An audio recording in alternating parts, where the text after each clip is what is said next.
The metal floor of the repair bay shook as Queen Zexathera's roar echoed through the massive alien ship. Every creature in the bay froze. Tools clattered to the ground as alien hands trembled. The Queen's voice was like thunder mixed with breaking glass. "Who repaired my armor?"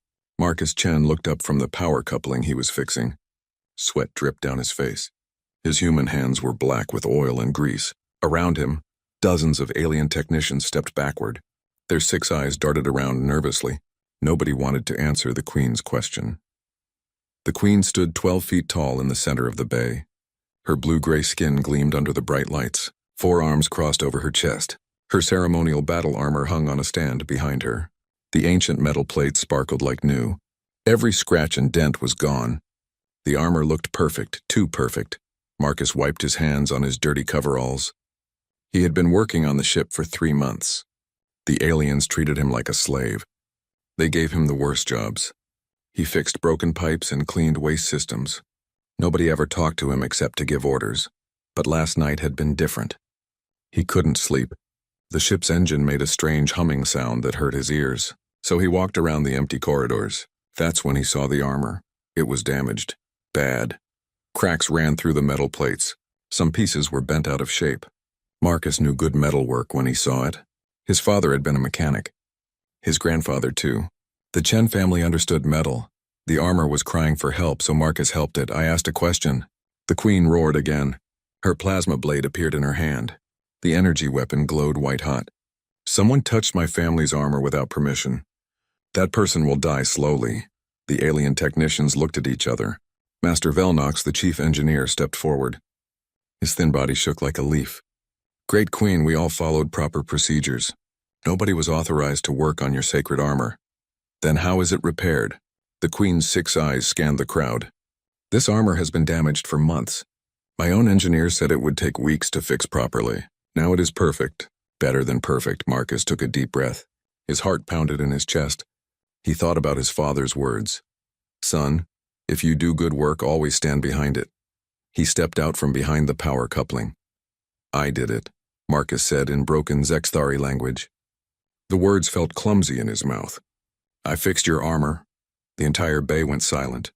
You could hear a pin drop. Every alien eye stared at the small human in dirty coveralls. Master Velnox's mouth fell open. Some of the younger technicians made choking sounds. Queen Zexathera turned toward Marcus. Her 6 eyes focused on him like laser beams. She moved closer. Each step made the floor shake. Marcus could smell her breath. It was like hot metal and spices. "You," she said. Her voice was quiet now. More dangerous than when she was shouting. "A human. You touched my sacred armor?" "Yes," Marcus said. He tried to stand straighter. "It was broken. I fixed it." The Queen's plasma blade moved closer to his throat. The heat made his skin burn. "Do you know what you have done, little human? This armor belonged to my great-great-grandmother, and her great-great-grandmother before that. 17 generations of warrior queens wore this armor into battle." Marcus nodded. "I could tell. Old metal has stories. This armor has seen many fights. And you think you can improve on 17 generations of master craftsmen?" The Queen's voice dripped with anger. "You think your primitive human hands can touch sacred Zexathari artifacts?" Behind the Queen, other aliens whispered to each other. Marcus caught some words. "Impossible. Disgrace.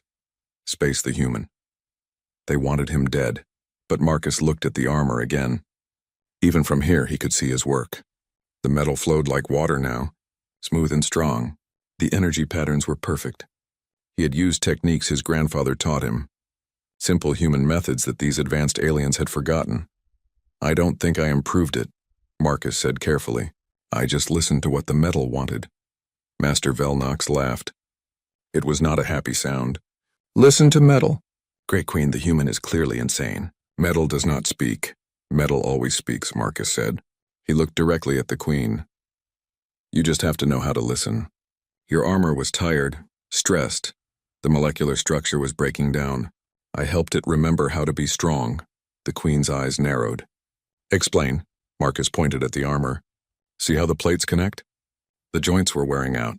But instead of replacing them, your engineers kept adding more support, more layers, more complexity.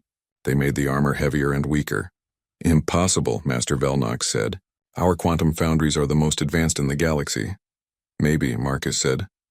But sometimes the old ways work better. I used heat and pressure, controlled cooling. I let the metal find its natural strength again. The Queen studied her armor more carefully. She ran one of her 4 hands along the surface. Her eyes widened slightly. The weight, she said. It feels lighter. 30% lighter, Marcus said. But stronger too. The energy distribution is better now. More even, Master Velnox scoffed. Ridiculous. Our scans showed— Your scans were wrong, Marcus interrupted. The alien engineer's face turned purple with rage. But Marcus continued. You were looking at the surface. I looked deeper. Into the crystal structure. The lattice patterns. Your armor was beautiful, but it was sick. The Queen was quiet for a long moment. She touched different parts of the armor, testing the weight. Checking the joints. The plasma blade in her other hand flickered but stayed lit. You did this with primitive tools? She asked. Marcus nodded. Hammer, heat, time, and listening. Show me, the Queen commanded. What? Show me how you listened to my armor. Prove that you are not lying. Marcus looked around the bay. His eyes found a damaged hull plate in the corner. It had been sitting there for weeks. The aliens couldn't figure out how to fix it properly. That plate, he said, pointing. Bring it here. 2 alien technicians looked at the Queen. She nodded. They carried the heavy plate over and set it down. Marcus knelt beside it. He pulled out his simple tools. A small hammer, a heat gun, some measuring devices his father had given him. This metal is angry, he said, running his hands over the surface. It has been bent too many times, stressed. The molecules are all twisted up. He started to work. First, he heated specific spots on the plate. Not random heating like the aliens did. Careful, controlled heat applied in patterns. Then he used his hammer. Light taps, rhythmic, like playing music. The aliens watched in fascination. Marcus worked for 20 minutes. He barely spoke, just tapped and heated and listened to the metal. Finally, he stood up. The hull plate looked completely different. Smooth, strong, perfect. Master Velnox scanned it with his instruments. His face went pale. Impossible, he whispered. The molecular structure is perfect, better than factory specifications. Queen Zexithara stared at Marcus for a long time. The plasma blade in her hand flickered and went out. Human, she said slowly. What is your name? Marcus Chen. Marcus Chen, she repeated. You have done something my finest engineers could not do. With primitive tools and simple methods. Marcus nodded. Sometimes simple is better. The Queen looked at her armor again. Then at the hull plate. Then back at Marcus. We will talk more, she said. Guards, escort Marcus Chen to comfortable quarters. He is my guest now. As the guards led him away, Marcus heard the aliens arguing behind him. Their voices were confused and angry. Their perfect technology had been beaten by a human with a hammer, but the Queen's voice cut through the noise. Perhaps, she said quietly, we have much to learn. Marcus Chen sat in the alien guest quarters and stared at the wall. The room was too big for him. Everything was built for 12-foot-tall creatures. The bed was like a platform. The chair felt like a throne. Even the sink was too high to reach properly, but it was better than the storage closet where he used to sleep. A chime sounded at the door. Marcus said, "Enter in Zexithari." The word still felt strange on his tongue. Queen Zexithara walked in. Without her ceremonial robes, she looked different. Still huge and intimidating, but more like a person and less like a weapon. She carried something in her upper arms. Marcus couldn't see what it was. You slept well? She asked. Yes, thank you. Marcus stood up. Even on his feet, the top of his head barely reached her chest. Good. I have questions for you, Marcus Chen. Many questions. The Queen set down what she was carrying. It was her armor. The pieces gleamed in the room's light. Tell me exactly what you did. Marcus approached the armor carefully. May I touch it? The Queen nodded. You have already touched it. Now explain. Marcus ran his hands over the main chest plate. The metal felt alive under his fingers, warm and strong. Your engineers are very skilled, he said. But they think too much. Explain. They see a crack and they think, how can we fill this with the strongest possible material? They see weakness and they think, how can we add more support? But metal doesn't work that way. The Queen's 6 eyes focused on him. How does it work? Marcus picked up one of the arm guards. It was lighter than it looked. Metal wants to be strong. That's its nature. But sometimes it gets confused, stressed. When you force it to do too much, it starts to break down at the molecular level. Our scanners detected no molecular damage. Your scanners looked for the wrong things. Marcus set the arm guard down and picked up his simple hammer. This metal is thousands of years old. It has memory. It remembers being strong. I just helped it remember. The Queen sat down on the oversized chair. It creaked under her weight. Show me. Explain every step. Marcus pointed to a small section of the chest plate. See this area? To your engineers, it looked perfect. But I could feel the stress. The molecules were aligned wrong. Like soldiers marching out of step. How could you feel this? Training, practice. My grandfather taught me to listen to metal when I was 5 years old. He said good metalwork is like music. You have to feel the rhythm. The Queen leaned forward. Continue. So I heated this section. Not to melting point. Just warm enough to let the molecules move. Then I used controlled pressure. Marcus demonstrated with his hammer. Light rhythmic taps. I didn't force the metal to change. I invited it to remember its proper shape. That is impossible. Our quantum foundries use precisely calculated temperatures and pressures. Your quantum foundries are too precise, Marcus interrupted. Then he realized he had just interrupted a queen. Sorry, I mean with respect, they are too exact. Metal is alive. It needs room to breathe. To his surprise, the Queen smiled. It was not a pleasant sight. Too many teeth. But it seemed genuine. You think our technology is too advanced? Not too advanced. Too complicated. You have forgotten the simple truths. Marcus moved to another section of the armor. Here your engineers added a quantum stabilizer to strengthen a weak joint. But the stabilizer made the joint rigid, unable to flex. So the stress moved to the next joint over. Then that joint needed a stabilizer. And the next one, and the next. The Queen examined the area he was pointing to. I see no stabilizers now. I removed them. All of them. Then I fixed the original problem. One weak joint. Now the whole system can flex properly, like it was designed to. But the strength measurements are higher than before, I know. Because now the armor works as one piece instead of many pieces fighting each other. The Queen was quiet for several minutes. She studied her armor with new eyes. Our greatest engineers have worked on this armor for decades. Adding improvements. Upgrading systems. You are saying they made it worse? Marcus chose his words carefully. They made it more complicated. Sometimes more complicated is worse. Show me something else. Prove this is not luck. The Queen stood and activated a wall panel. A holographic display appeared showing various damaged equipment. Ship components, weapons, tools, all broken or malfunctioning. Choose, she said. Marcus studied the display. Most of the items looked incredibly complex. Quantum processors, plasma generators, gravity manipulators, things he had never seen before. But one item caught his attention. A simple-looking rifle. It seemed basic compared to the other weapons, that one, he said, pointing. The Queen's eyes widened. My personal sidearm? It has been malfunctioning for years. Our best technicians have tried to repair it dozens of times. What's wrong with it? Power output is declining. Energy efficiency is terrible. The focusing array is unstable. The Queen summoned a guard and ordered the weapon brought to them. When it arrived, Marcus could see why the aliens were having trouble. The rifle was covered in modifications. Extra power cells, auxiliary targeting systems, quantum amplifiers, stabilization matrices. It looked like a simple weapon that had been rebuilt by committees, may I? Marcus asked. The Queen nodded. Marcus picked up the weapon. It was heavier than it should be. He could feel the weight of all the modifications. More importantly, he could feel the weapon's confusion. All these different systems fighting each other. This was a good rifle once, he said. Simple, clean, effective. It was my great-grandmother's hunting rifle. But it was not powerful enough for modern warfare. Marcus found the weapon's core. Beneath all the modifications was the original focusing crystal. It was small and clear and beautiful. But it was vibrating wrong. Out of tune. Here's the problem, he said. This crystal wants to oscillate at its natural frequency. But all these modifications are forcing it to work at different frequencies. It's like trying to sing harmony with yourself. The Queen watched as Marcus began removing parts. Power amplifiers, targeting computers, quantum stabilizers. One by one they came off. What are you doing? Those upgrades cost millions of credits. They're fighting the crystal, Marcus said. Listen.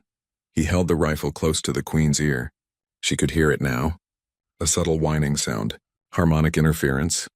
Marcus continued removing parts until only the basic rifle remained. Then he pulled out his small hammer. No. Master Velnox had arrived. He must have been watching on security cameras. You cannot strike a precision instrument with a primitive tool. Watch me, Marcus said. He tapped the crystal housing, not hard. Just enough to let the crystal settle into its natural position. The whining sound stopped. Marcus picked up the rifle and aimed it at a target across the room. The Queen grabbed his arm. It will explode! The power couplings are not calibrated. Trust me, Marcus said. He pulled the trigger. The rifle fired perfectly.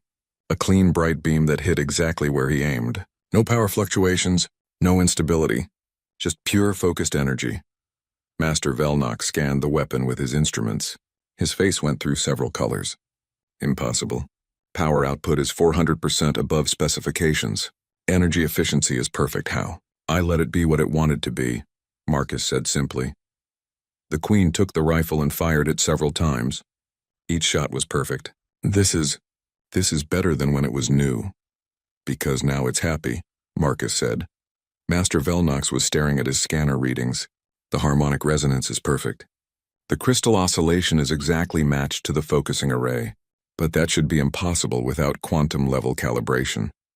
Or you could just listen to the crystal and give it what it wants, Marcus said. The Queen set down the rifle and looked at Marcus for a long time. You have done in minutes what our best engineers could not do in years. Different approach, that's all. No, not just different. Better. The Queen's voice was thoughtful. Tell me, Marcus Chen, are all humans capable of this? Marcus considered the question. Some, those who learn to listen. My people have been working with metal for thousands of years. We learn to understand it before we learn to control it. And we learn to control before we learn to understand, the Queen said quietly. Control is good. Understanding is better. The Queen walked to the window and stared out at the stars. My empire spans 1,000 worlds. We have technology that can reshape reality itself. We consider ourselves the most advanced civilization in the galaxy. She turned back to Marcus. But a human with a hammer can outperform our greatest achievements. Not outperform, complement. You know how to make amazing things. I know how to make them work better. The Queen was quiet for several minutes. Marcus Chen, I have a proposition for you. Yes? Stay on my ship. Work with my engineers. Show them these techniques of yours. Marcus thought about it. What about the other humans on your ship? What about them? They're treated like slaves. Made to do the worst jobs, disrespected. The Queen's expression darkened. You dare to make demands of me? Not demands. Requests.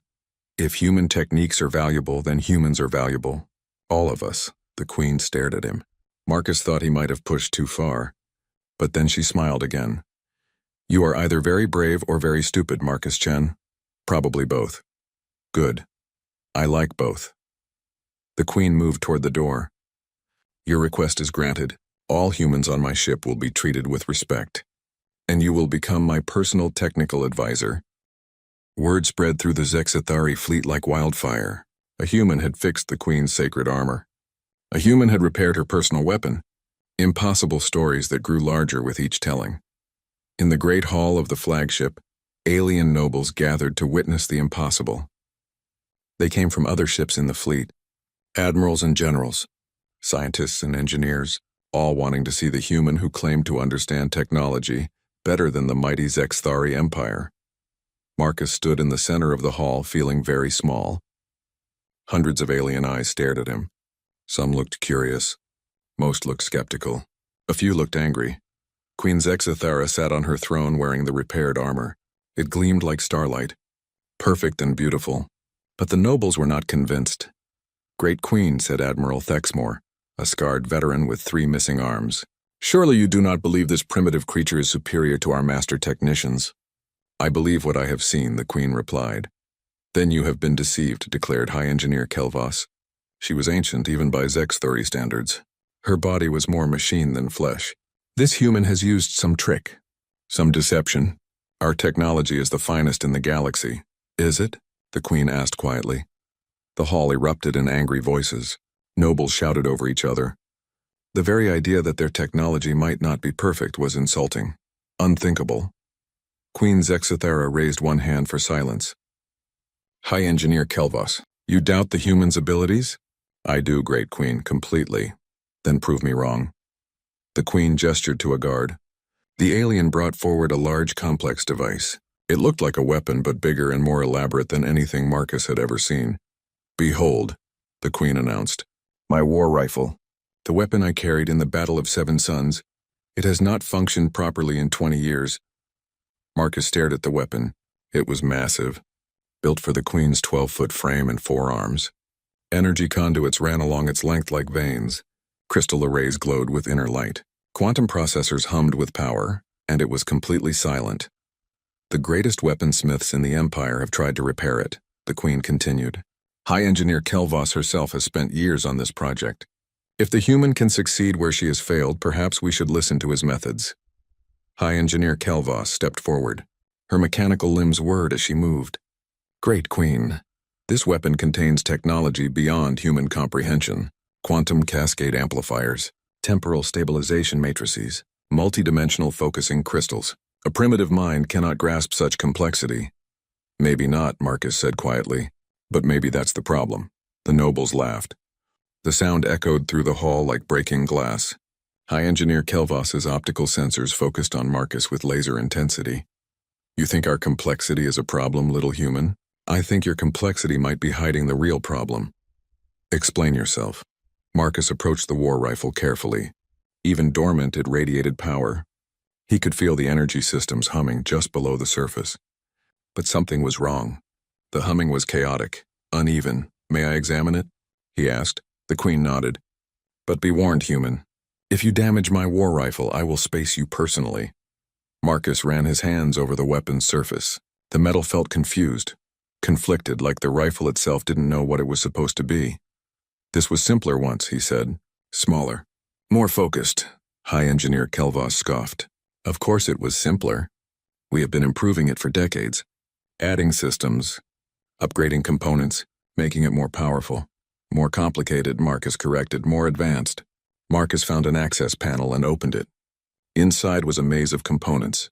Wires and crystals and processors all competing for space. Some systems had been built on top of other systems. Modifications stacked on modifications. How many times has this been upgraded? He asked.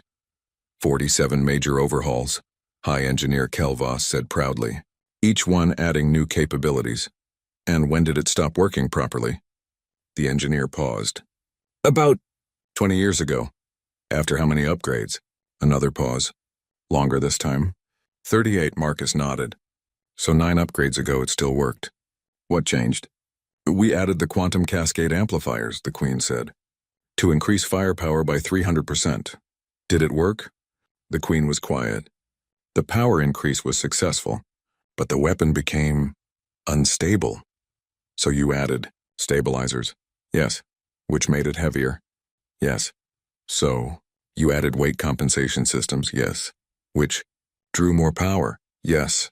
So you added more power cells, the Queen began, to see the pattern. Yes. And each addition created new problems that needed new solutions. Marcus was studying the weapon's core now. Buried beneath layers of modifications was something beautiful, simple, elegant. A design that had been perfected long ago, then buried under decades of improvements. Your original weapon was perfect, he said, for what it was designed to do. Every addition since then has made it more powerful but less reliable. High Engineer Kelvos's mechanical limbs clicked angrily. You suggest we remove advanced systems? Reduce capabilities? That is regression, not progress. Sometimes regression is progress. Marcus found what he was looking for. The weapon's original firing chamber. It was small and simple compared to the massive systems surrounding it. But it was also the most beautiful piece of engineering he had ever seen. Look at this, he said to the Queen. Your ancestors made this. Simple, clean, perfect. The Queen leaned closer. The original firing mechanism. We kept it for historical value, but it is obsolete, is it? Marcus examined the chamber more closely. Or is it the only part that still works correctly? He traced the energy pathways with his finger. Power comes in here. Gets focused here. amplified here, then fed to 47 different systems that all modify it in different ways. By the time it reaches the firing chamber, the energy signature is completely chaotic. The quantum processors stabilize the chaos. High Engineer Kelvos protested. They try to, but they're fighting each other. Look. Marcus pointed to a cluster of processors. This one is trying to maintain temporal coherence. That one is trying to maximize power output. That one is trying to minimize heat generation. They're all pulling the energy in different directions.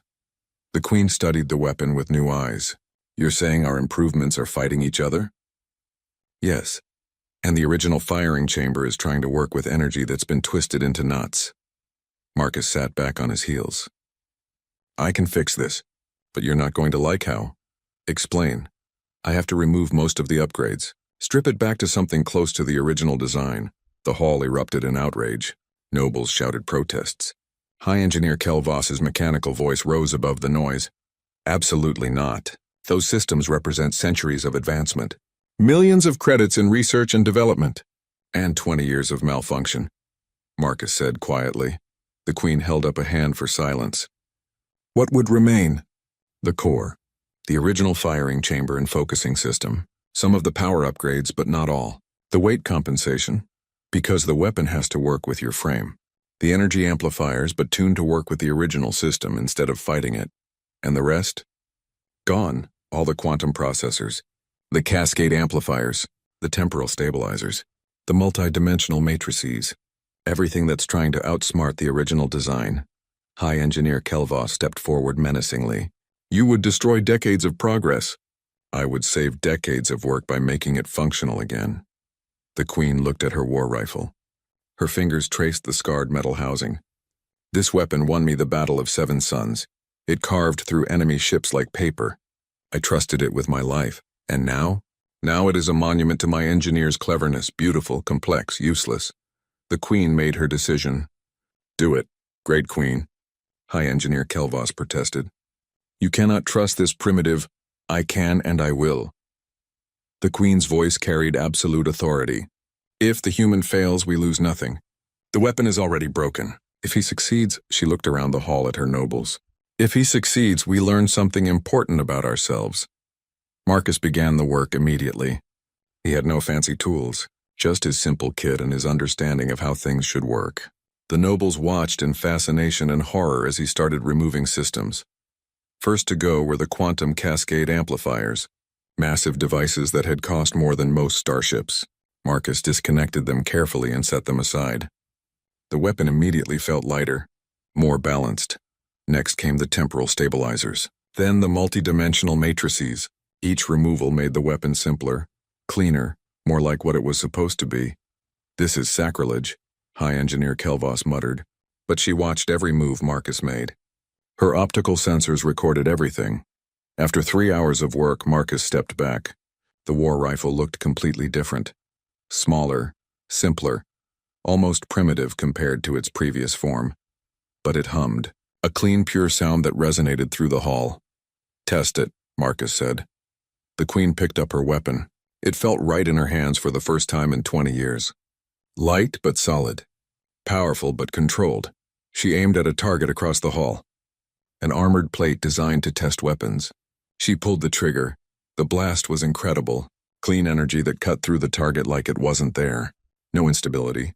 No power fluctuations. Just pure focused destruction. The hall was silent. 3 days after Marcus fixed the Queen's war rifle, everything changed. It started with the ship's power grid. The massive dreadnought had always consumed enormous amounts of energy. Fusion reactors working at maximum capacity just to keep the lights on. But now something was different. Chief Power Engineer Nexatel stared at his displays in confusion. This cannot be correct, he muttered to his assistant. Power consumption is down 30%, but all systems are operating normally. His assistant, a young Zexathari named Velkin, checked the readings again. Sir, the numbers are accurate. We're using less power than we have in decades. But how? We haven't shut down any systems. If anything, we're running more diagnostics than usual. The answer came from an unexpected source. Marcus Chen walked into the power control room with High Engineer Kelvos. The ancient engineer had been following Marcus around for 3 days, recording everything he did. She looked frustrated and fascinated in equal measure. "The human has been optimizing our systems," she announced. "Without permission." Chief Power Engineer Nextel's 4 eyes focused on Marcus. "You've been tampering with our power grid?"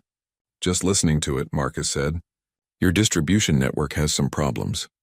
Our power grid is the most advanced in the galaxy, but it's not efficient." Marcus moved to the main control panel. With Kelvos's reluctant permission, he called up a display showing power flow throughout the ship. The image looked like a 3-dimensional spiderweb of energy pathways. "See this?" Marcus pointed to a cluster of lines near the ship's center. "Power comes from your reactors here. Then it gets routed through 17 different distribution hubs. Each hub processes the power, regulates it, and sends it on to the next hub. Standard procedure," Nextel said proudly. "Multiple redundancies ensure system stability. But look at the losses." Marcus highlighted different sections of the display. Each hub consumes power to do its processing. By the time energy reaches the outer sections of the ship, you've lost 40% to overhead.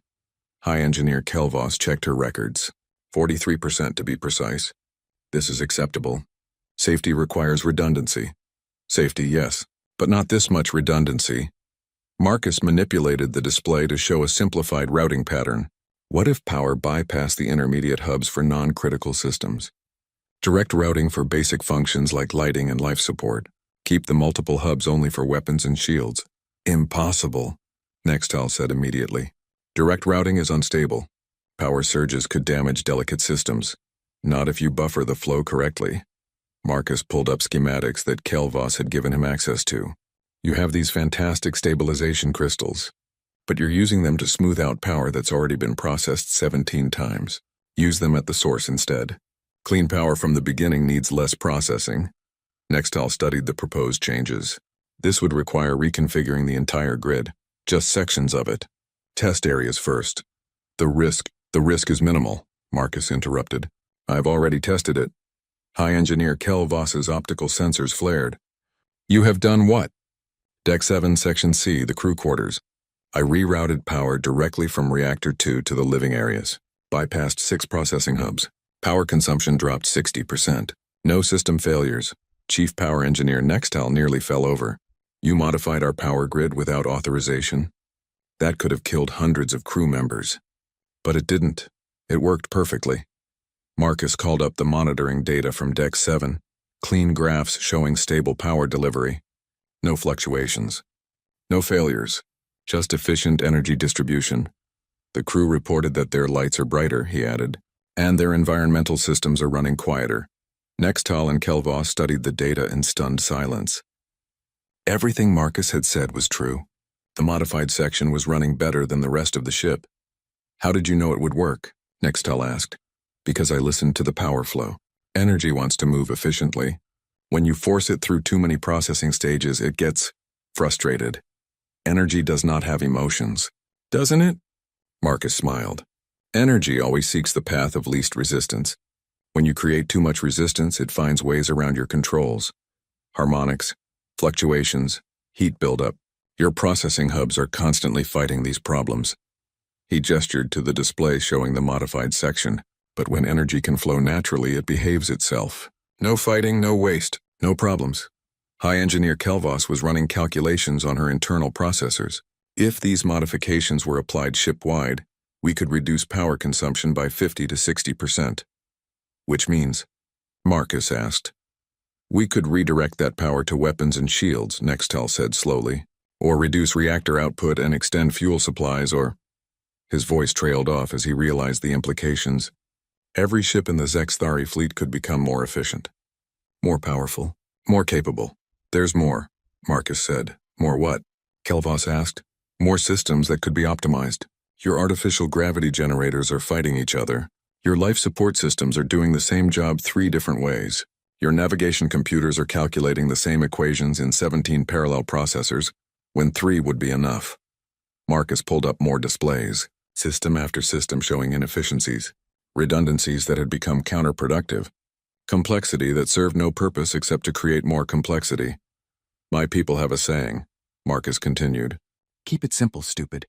The simplest solution that works is usually the best solution. But simple systems are unreliable. Nextall protested. They fail easily, do they? Marcus asked. Or do complex systems fail more often because there are more things that can go wrong? He showed them failure statistics from the ship's maintenance logs. Most system failures occurred in the intermediate processing stages. The core systems rarely failed. The endpoint systems were reliable. It was all the stuff in between that kept breaking down. Every layer of complexity adds potential failure points, Marcus explained. You've been solving reliability problems by adding more layers. But more layers create more problems. It's a cycle. High Engineer Kelvos was quiet for a long time. Her mechanical limbs clicked as she processed this information. Finally, she spoke. You are suggesting that our technological philosophy is fundamentally flawed. Not flawed, misdirected. You've confused complexity with advancement. But advancement should make things simpler, not more complicated. Explain. Marcus thought for a moment. When my people first learned to make fire, it was complicated. Rubbing sticks together for hours. Then we invented matches. Much simpler. Then lighters. Even simpler. Each advancement made fire easier to create, not harder. But our technology is more capable than ever before. Is it? Your war rifle was more capable after I simplified it. Your power grid is more capable now that it's been streamlined. Capability and complexity aren't the same thing. Nextall was staring at his displays with new understanding. You're saying we've been making our technology more complex just to prove we could? Sometimes. And sometimes complexity grows on its own. Someone adds a feature, then someone else adds a feature to control that feature. Then someone adds a feature to monitor the control feature. Before you know it, you have 17 processing hubs doing what one reactor could do better. High Engineer Kelvos turned to the Chief Power Engineer. Next, I'll implement the humans' modifications fleet-wide. I want efficiency reports within 1 day. Yes, High Engineer. As Nextall began issuing orders, Kelvos studied Marcus carefully. Human, you have challenged everything we believe about technology. Our entire civilization is built on the principle that more advanced means more complex. Maybe it's time to reconsider that principle. Perhaps. Kelvos was quiet for a moment. Tell me, what do your people believe about advancement? Marcus considered the question. That it should serve life, not the other way around. Technology should make existence better, not just more impressive. And how do you measure better? Does it work? Is it reliable? Can it be fixed when it breaks? Can ordinary people use it without years of training? Marcus gestured around the power control room. Your technology is amazing, but how many of your people actually understand it? Our engineers understand it. But what happens when your engineers aren't available? When something breaks in the middle of a battle, can a common crew member fix it? Or do they have to wait for a specialist? High Engineer Kelvos had no answer for that. In human ships, any crew member could handle basic repairs. In Zexthari ships, even simple maintenance required advanced training. You build systems that only experts can understand, Marcus continued. We build systems that anyone can fix with basic tools and common sense. And which approach is superior? Marcus smiled. Ask me again when both our fleets are in battle. The side that can keep fighting while the other side is waiting for repair specialists will have your answer. High Engineer Kelvos's optical sensors dimmed as she processed this.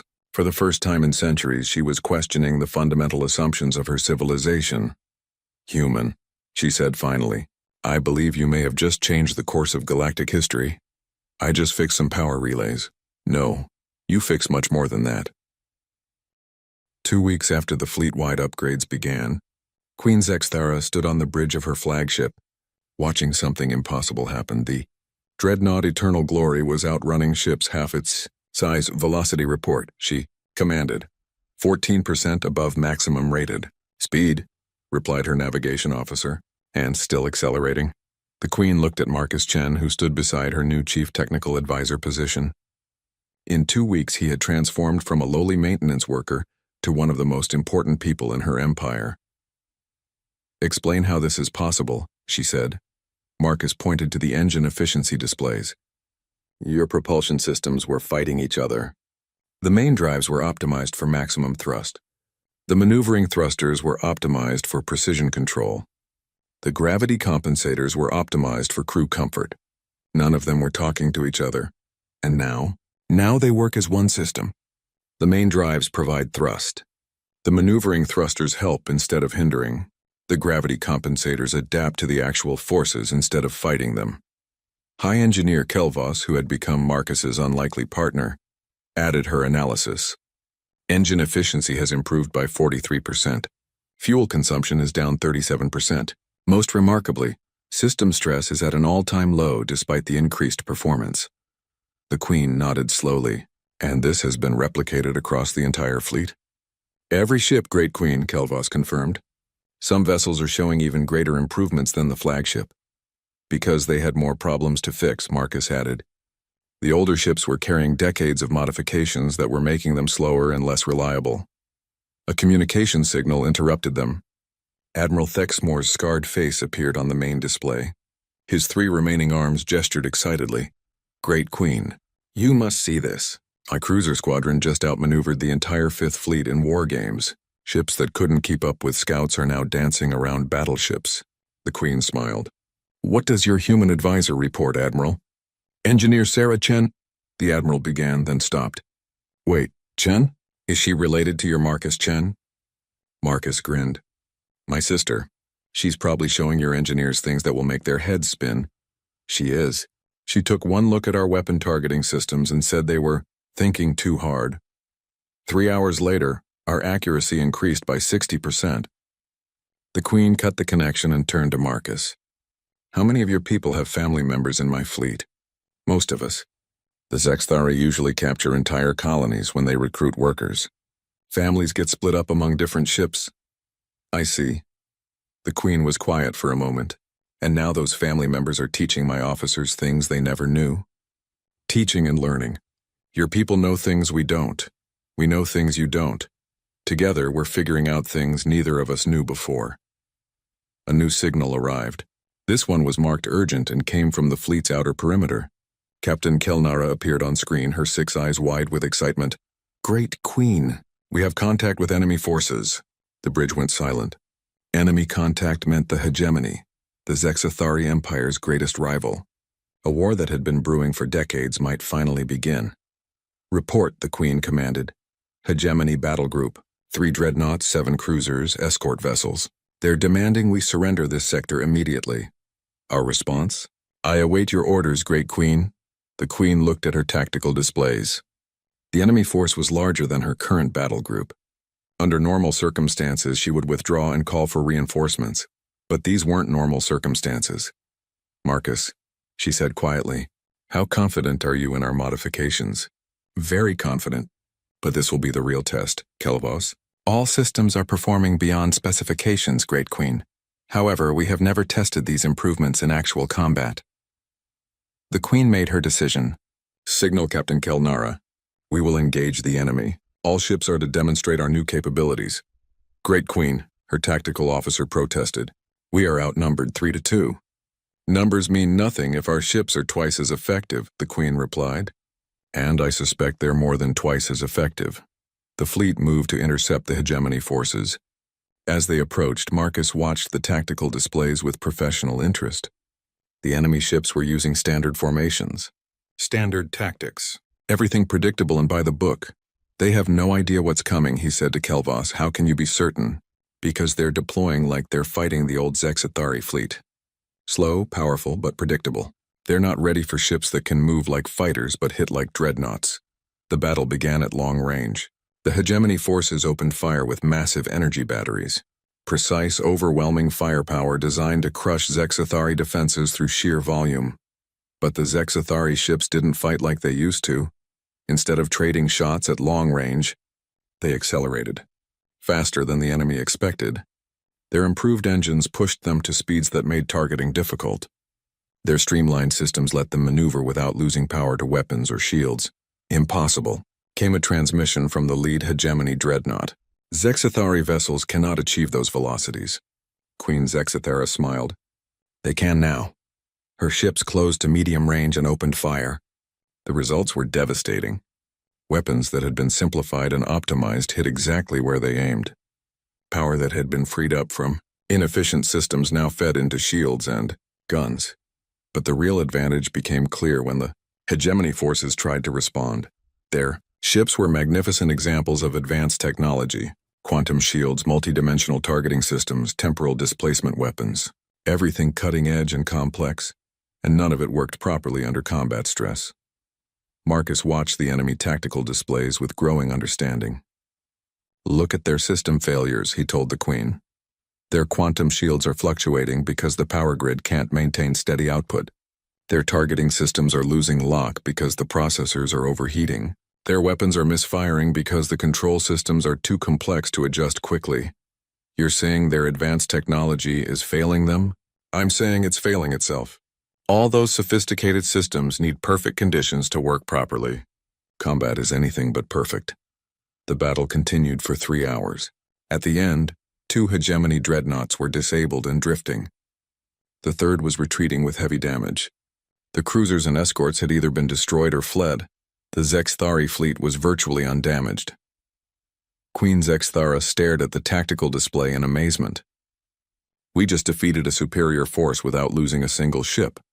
Because your ships could adapt and theirs couldn't," Marcus explained. "Simple systems work under stress. Complex systems break down." Reports started coming in from the other ships. Every captain had the same story. Their weapons worked better. Their shields held longer. Their engines responded faster. Most importantly, when something did break, the crew could fix it quickly and get back into the fight. High Engineer Kelvas was reviewing the combat data. "Great Queen, if these results are representative, our fleet effectiveness has increased by at least 200%. And the implications? We could defeat forces 3 times our size. Maybe more." The Queen was quiet for a long time. Finally, she activated the fleet communication system. "All ships, this is your Queen. Today you have proven something remarkable. Not just that our modifications work, but that simple solutions often surpass complex ones." She paused, looking directly at Marcus. "I am therefore making the following changes permanent. First, all human crew members are promoted to full technical advisor status with appropriate authority and compensation." Cheers echoed through the bridge from the human technicians present.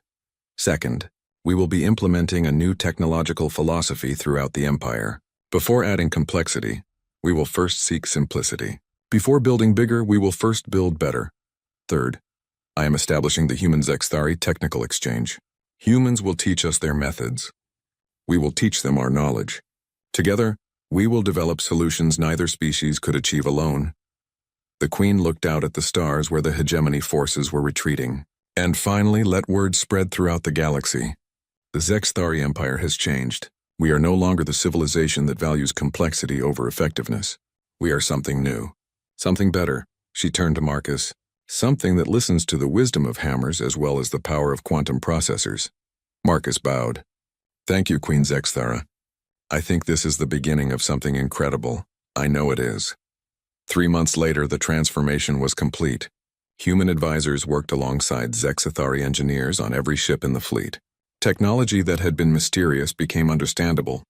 Systems that had been unreliable became rock solid. But the changes went deeper than technology. The Zexthari began to value different kinds of intelligence. Intuition alongside analysis, experience alongside theory, practical wisdom alongside technical knowledge.